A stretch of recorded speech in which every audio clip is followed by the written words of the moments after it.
to who is concerned, it seems that only a few are concerned about the state of art. The state of art and the state of artists. Yes, I'm talking to you, artists around the world. You seem to think that you have the monopoly on creativity, but you have become toy boys and toy girls for the bourgeoisie, the rich and the poor. Your art is nothing more than a toy. There is no more avant-garde in art. Art does not show us the way anymore. Art doesn't open our eyes anymore. Art has become a game and a toy of no importance. The avant-gardists nowadays in science, technology, media and commerce. Creativity in our society manifests itself outside the world of art. There was a time art was important and art had impact.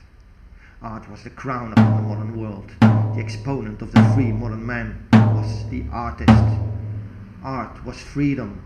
Art was the expression of our individuality. Art was without limits.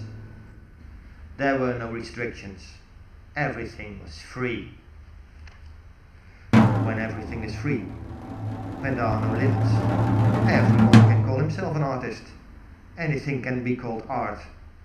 When there are no limits in art, when there is only freedom, freedom becomes cheap. Freedom loses its meaning.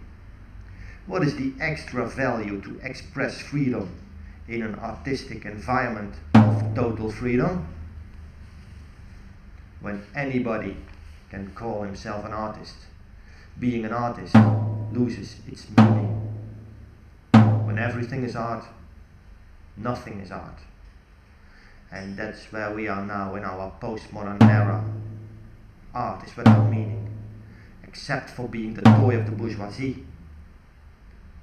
In art, real content has become impossible. There is no obligation when there is no restriction. Here we can feel the creative bankruptcy. It is time for some serious action. It is time to rescue art from total collapse.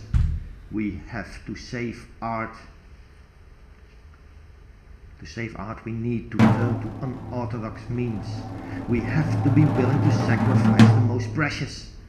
If we want to save art and return to the power, the content and the creativity of real avant-garde art, we have to change the environment, the art and the artists. We have to take away the freedom and privileges of art and artists. We have to restrict art. We have to restrict artists. We have to close down the infrastructure of grants, centers of contemporary art and galleries.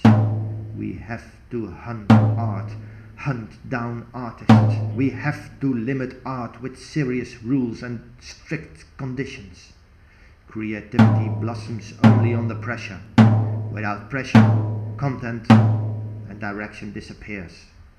Art and artists have to understand that they have to move underground. Artists have to use their freedom to restrict themselves to the limit. Artists have to create their own conditions, so they suffer and have to fight to make their art. Making art will be a mission with impact again.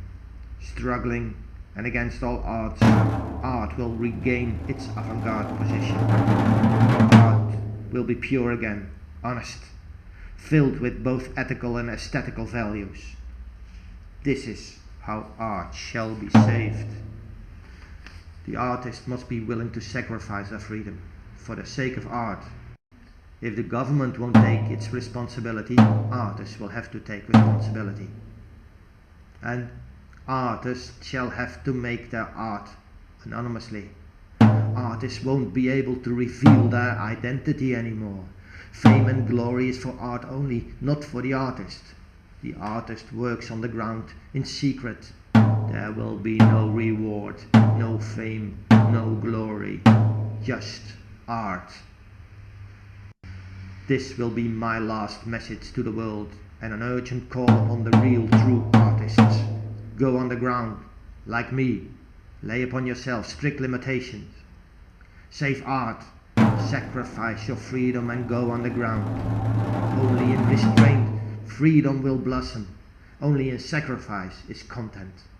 Without content there's no art, only toys. Therefore, artist, I ask you the final question. Are you into toys or are you into art?